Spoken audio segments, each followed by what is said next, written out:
नमस्कार दोस्तों और स्वागत है आपका 100% इंग्लिश के यूट्यूब चैनल पर। दोस्तों आज हम एक ऐसी बुक के बारे में बात करने वाले हैं जो नॉर्मल नॉवल से काफी अलग है। हम बात कर रहे हैं द फ्रेंच लिeutenant वुमेन की। अगर आपने इसका नाम सुना है तो शायद आपको लगता होगा कि ये एक पुरानी विक्टोरियन रोमांस स्टोरी है, लेकिन ये उससे कहीं ज्यादा कॉम्प्लेक्स और इंटरेस्टिंग है। इस वीडियो में हम सबसे पहले इस बुक के कंटेक्स्ट को समझेंगे। कंटेक्स्ट यानी वो माहौल और वो वक्त जिसमें ये कहानी लिखी गई थी और ये जिसमें सेट है। इस बुक की सबसे खास बात है इसका डबल पर्सपेक्टिव। ये कहानी सेट है ईयर 1867 में, यानी पक्की विक्टोरियन एरा में, लेकिन इसका नरेटर बैठा है ईयर 1969 में। इसका मतलब ये है कि जब हम कहानी पढ़ते हैं तो हमें 1867 का इंग्लैंड तो दिखता है, लेकिन नरेटर हमें बीच बीच में 1960s की मॉडर्न सोच और साइंस के बारे में भी बताता रहता है। ये बिल्कुल वैसा ही है जैसे आप किसी पुराने फोर्ट को देख रहे हो, लेकिन आपके हाथ में एक मॉडर्न ड्रोन कैमरा और डिजिटल मैप है, या फिर आप उसे ऑगमेंटेड रियलिटी के थ्रू देख रहे हो। अब सवाल ये आता है कि 1867 का साल ही क्यों चुना गया। दोस्तों 1867 ब्रिटेन के लिए एक बहुत बड़ा टर्निंग पॉइंट था। इस साल सेकंड रिफॉर्म एक्ट पास हुआ था, जिसने कॉमन वर्किंग क्लास मर्दों को वोट देने का अधिकार दिया। इससे जो पुरानी एरिस्टोक्रेसी यानी अमीर खानदानी लोग थे, उनका पावर कम होने लगा और मिडिल क्लास ऊपर आने लगी। इसी साल कार्ल मार्क्स ने अपनी फेमस बुक दास कैपिटल का पहला वॉल्यूम पब्लिश किया था, जो क्लास स्ट्रगल और पैशन के सिस्टम को हमेशा के लिए बदलने वाला था। तो एक तरफ पुराना सिस्टम टूट रहा था और दूसरी तरफ नया सिस्टम बन रहा था। 1867 के वक्त एक और बहुत बड़ी बहस चल रही थी साइंस और रिलीजन के बीच। चार्ल्स डार्विन की book on the origin of species कुछ ही साल पहले आई थी। इसने लोगों को ये सोचने पर मजबूर कर दिया था कि क्या हमें सच में भगवान ने बनाया है, या फिर हम इवोल्यूशन और नेचुरल सिलेक्शन के जरिए बंदरों से इंसान बने हैं। हमारा जो मेन कैरेक्टर है चार्ल्स स्मिथसन, वो एक एमेटर पेलेंटोलॉजिस्ट है, यानी कि वो फॉसिल्स ढूंढता है। वो डार्विन की थ्योरीज में मानता है, लेकिन वो जिस सोसाइटी में रहता है वो अभी भी पुरानी रिलीजियस सोच में जकड़ी हुई है। विक्टोरियन सोसाइटी औरतों के लिए बहुत ही ज्यादा सख्त थी। उस वक्त एक आइडियल औरत को एंजल इन द हाउस कहा जाता था, जो बिल्कुल शांत, ओबीडियंट और घर संभालने वाली हो। लेकिन अगर कोई औरत मैरिज के बाहर किसी मर्द के साथ दिख जाए तो उसका रेपुटेशन खराब हो जाता था। तो उसे एक फॉलन वुमेन कहा जाता था। हमारी हीरोइन सारा वुडरूफ इसी टैग के साथ जी रही है। उसे लोग द फ्रेंच लेफ्टिनेंट वोर कहते हैं, क्योंकि लोगों का मानना है कि एक फ्रेंच ऑफिसर ने उसे धोखा दिया और उसका कैरेक्टर खराब हो गया। ये पूरी कहानी शुरू होती है लाइम रेजिस नाम के कोस्टल टाउन में। वहां एक बहुत पुरानी पत्थर की वॉल है जो समुंदर के बीच तक जाती है और इसे द कॉब कहते हैं। ये कॉब एक सिंबल है। एक तरफ ऑर्डर्ड और टीम सोशल वर्ल्ड है और दूसरी तरफ बेलगाम और अनप्रिडिक्टेबल समुंदर। जब हम पहली बार सारा वुडरूफ को देखते हैं, वो इसी कॉब के आखिरी कोने पर खड़ी होती है, समुंदर की तरफ देखती हुई, जैसे वो सोसाइटी से बाहर निकलना चाहती हो। तो दोस्तों, ये था इस बुक का डीप कंटेक्स्ट। एक तरफ 19th सेंचुरी की सख्त मर्यादाएं और दूसरी तरफ 20th सेंचुरी का फ्रीडम और एग्जिस्टेंशियलिज्म। इन दोनों वर्ल्ड्स के बीच में हमारी ये कहानी सेट है। तो चलिए अब इस कहानी की डिटेल्ड समरी को देखते हैं। कहानी शुरू होती है मार्च 1867 में, लाइम रेजिस के कोस्टल टाउन में। चार्ल्स स्मिथसन, जो एक जेंटलमैन और एक एमेटर पेलेंटोलॉजिस्ट है, वो अपनी फियोंसे अर्नेस्टीना फ्रीमैन के साथ टहल रहा है। अर्नेस्टीना एक अमीर बिजनेसमैन की बेटी है, प्रिटी है, लेकिन थोड़ी सी सुपरफिशियल और कन्वेंशनल है। तभी उन्हें द कॉप पर एक औरत दिखती है जो बिल्कुल अकेली काले कपड़ों में समंदर की तरफ देख रही है। वो है सारा वुडरूफ। अर्नेस्टीना उसे द फ्रेंच लेफ्टिनेंट वुमेन कहती है। शहर में अफवाह है कि सारा एक शिपरेक्ड फ्रेंच ऑफिसर लेफ्टिनेंट वर्जिनीस के प्यार में पागल हो गई थी और उसने सारा को धोखा दे दिया। तब से सारा एक आउटकास्ट बन गई है। चार्ल्स को सारा में एक अजीब सा मैग्नेटिज्म, एक अजीब सी खिंचावट दिखती है। जब वो अंडर क्लिफ यानी वेयर कॉमन्स के जंगल में फॉसिल ढूंढने जाता है तो वहां उसकी मुलाकात सारा से होती है। सारा वहां अकेली घूमती है, जो उस वक्त की औरतों के लिए बिल्कुल इम्प्रॉपर था। धीरे धीरे उनकी मुलाकातें बढ़ने लगती है। सारा उसे अपनी दुख भरी दास्तां सुनाती है। चार्ल्स को लगता है कि वो उसे सेव कर सकता है। वो उसे एक विक्टिम की तरह देखता है। लेकिन यहाँ डॉक्टर जॉर्जन की एंट्री होती है, जो कि एक साइंटिस्ट की तरह चार्ल्स को वार्न करता है कि सारा को हिस्टीरिया या फिर मेलेंकोलिया हो सकता है और वो चार्ल्स को मैनिपुलेट कर रही है। इसी बीच चार्ल्स की लाइफ में एक क्राइसिस आता है। उसका अंकल सर रॉबर्ट अचानक शादी करने का फैसला करता है। इसका मतलब ये है कि चार्ल्स को बड़ी प्रॉपर्टी और टाइटल जो मिलने वाला था वो अब शायद नहीं मिलेगा। चार्ल्स को डिस इनहेरिटेंस का डर सताने लगता है। अर्नेस्टीना का रिएक्शन बहुत ही ट्रांजैक्शनल होता है। वो टाइटल छीनने से ज्यादा दुखी होती है।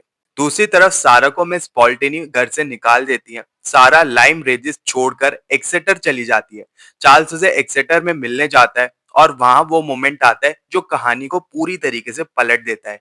एक्सेटर के एक होटल रूम में चार्ल्स और सारा के बीच एक फिजिकल एनकाउंटर होता है, लेकिन यहाँ चार्ल्स को एक बड़ा शॉक लगता है। सारा वर्जिन होती है। ये इस बुक का सबसे बड़ा ट्विस्ट है। सारा ने पूरे शहर से झूठ बोला था। वो कभी फॉलन वुमेन थी ही नहीं। उसने जानबूझकर अपनी रेपुटेशन खराब करी ताकि वो सोसाइटी से आउटकास्ट हो सके और एक अजीब तरह की फ्रीडम पा सके। वो विक्टिम नहीं थी, वो एक फिक्शन मेकर थी जिसने अपनी कहानी खुद लिखी। इस रियलाइजेशन के बाद चार्ल्स को समझ आता है कि वो अर्नेस्टीना से शादी नहीं कर सकता। वो अपनी एंगेजमेंट तोड़ देता है। ये उस वक्त के हिसाब से एक सोशल सुसाइड था। अर्नेस्टीना के फादर उसे एक लीगल डॉक्यूमेंट पर साइन करने पर मजबूर करते हैं, जिसमें वो मानता है कि वो एक डिसऑनरेबल आदमी है। चार्ल्स अब शहर से निकल जाता है और सारा को ढूंढने की कोशिश करता है, लेकिन सारा फिर से गायब हो जाती है। चार्ल्स अगले 2 साल तक यूरोप और अमेरिका घूमता रहता है। वो एक बदला हुआ आदमी है। ना उसके पास टाइटल है, ना इज्जत है और ना ही फियांसे है। वो अब सारा की तलाश में है। अंत में उसका पुराना सर्वेंट सैम फेरो से बताता है कि सारा लंदन में मिल गई है। सारा अब एक आर्टिस्ट डांटे गैब्रियल रोजेटी के घर में मॉडल और असिस्टेंट की तरह काम कर रही है। वो अब एक इंडिपेंडेंट और मॉडर्न औरत बन चुकी है। यहाँ नरेटर बीच में आ जाता है और कहता है कि वो डिसाइड नहीं कर पा रहा कि एंड क्या होना चाहिए, इसलिए वो हमें मल्टीपल एंडिंग्स देता है। एक एंडिंग में चार्ल्स वापस अर्नेस्टीना के पास चला जाता है। यहाँ नरेटर कहता है कि ये एक विक्टोरियन झूठ है। दूसरी एंडिंग में सारा और चार्ल्स मिल जाते हैं और उन्हें पता चलता है कि उनका एक बच्चा भी है। तीसरी और सबसे पावरफुल एंडिंग में सारा शादी से इनकार कर देती है। वो चार्ल्स को छोड़ देती है क्योंकि वो अपनी इंडिपेंडेंस खोना नहीं चाहती। चार्ल्स अकेला रह जाता है, लेकिन वो पहली बार सच में फ्री महसूस करता है। तो दोस्तों, ये थी हमारी पूरी कहानी। अब जब हमने इस कहानी को समझ लिया है, तो चलिए इसके गहरे थीम्स और एनालिसिस की तरफ बढ़ते हैं। ये वो हिस्सा है जो इस बुक को एक सिंपल नॉवल से बदलकर एक मास्टरपीस बना देते हैं। इस बुक का सबसे बड़ा थीम है फ्रीडम का। जॉन फॉल्स दिखाते हैं कि फ्रीडम कोई तोहफा नहीं, बल्कि एक बहुत ही मुश्किल चॉइस है। सारा वुडरूफ इस नॉवल की सबसे बड़ी एग्जिस्टेंशियलिस्ट हीरोइन है। उसने खुद को फॉलन वुमेन बनाया ताकि वो सोसाइटी के रूल से आजाद हो सके। वो कहती है कि उसके शेम ने ही उसे जिंदा रखा, क्योंकि अब कोई उसे जज नहीं कर सकता, वो पहले ही सबसे बुरा सुन चुकी है। दूसरी तरफ चार्ल्स स्मिथसन का मेंटल एवोल्यूशन होता है। वो शुरुआत में एक पक्का विक्टोरियन है जो ड्यूटी में मानता है, लेकिन सारा उसे सिखाती है कि असली फ्रीडम का मतलब अपनी लाइफ की जिम्मेदारी खुद लेना होता है, चाहे वो रास्ता कितना ही लोनली क्यों ना हो। अब बात करते हैं एक टेक्निकल टर्म की, मेटाफिक्शन के बारे में। इसका मतलब है story telling about story telling, यानी स्टोरी के अंदर एक और स्टोरी। नरेटर इस नॉवल में बार बार कहानी रोककर हमसे बात करता है। वो कहता है ये सब एक झूठ है, ये कैरेक्टर्स मेरी इमेजिनेशन है। वो एक ऑथर गॉड की तरह एक्ट करता है जो कैरेक्टर्स की लाइफ कंट्रोल कर सकता है, लेकिन फिर वो हमें 3 एंडिंग्स देता है। यहाँ फॉल्स एक फेमस कॉन्सेप्ट यूज करते हैं, the death of the author. इसका मतलब है ऑथर डिसाइड नहीं करेगा कि एंडिंग क्या है, बल्कि रीडर डिसाइड करेगा। ये पोस्ट मॉडर्न टेक्निक हमें बताती है कि रियलिटी कभी भी फिक्स नहीं होती, वो हमारे पर्सपेक्टिव पर डिपेंड करती है। दोस्तों, 1867 डार्विन की थ्योरी का भी वक्त था। चार्ल्स स्मिथसन फॉसिल कलेक्ट करता था, लेकिन आयरॉनिक बात यह है कि वो खुद एक सोशल फॉसिल बनता जा रहा था।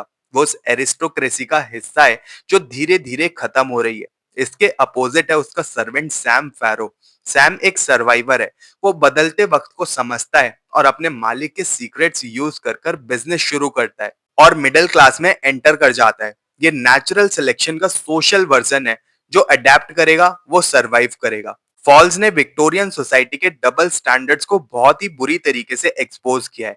अर्नेस्टीना एक एंजल इन द हाउस है, पैसिव और ओबीडियंट, लेकिन सारा एक न्यू वुमेन का प्रिकर्सर है। सारा ने दिखाया कि एक वुमेन को किसी मेन की जरूरत नहीं है अपनी आइडेंटिटी बनाने के लिए, जब वो अंत में चार्ल्स का मैरिज प्रपोजल ठुकराती है एक एंडिंग के अंदर, तो वो मेन की ओनरशिप को रिजेक्ट कर रही होती है। वो मेन के गेज यानी उसकी नजर का ऑब्जेक्ट बनने से इनकार कर देती है। जब आपने इस बुक को पढ़ा होगा या फिर देखा होगा तो आपने नोटिस किया होगा कि हर एक चैप्टर के शुरू में कुछ कोट्स होते हैं, जैसे एपिग्राफ्स कहते हैं। फॉल्स यहाँ डार्विन, मार्क्स और हार्डी को कोट करते हैं हर एक चैप्टर का थीम सेट करने के लिए। साथ ही बुक में फुटनोट्स भी हैं जो हमें विक्टोरियन लाइफ की छोटी छोटी डिटेल्स देते हैं। ये सब इसलिए ताकि रीडर को लगता रहे कि ये एक रियल हिस्ट्री है, लेकिन नरेटर हमें बार बार याद दिलाता रहता है कि ये सब उसने बनाया है। इस टेक्निक को हिस्टोग्राफिक मेटाफिक्शन कहते हैं।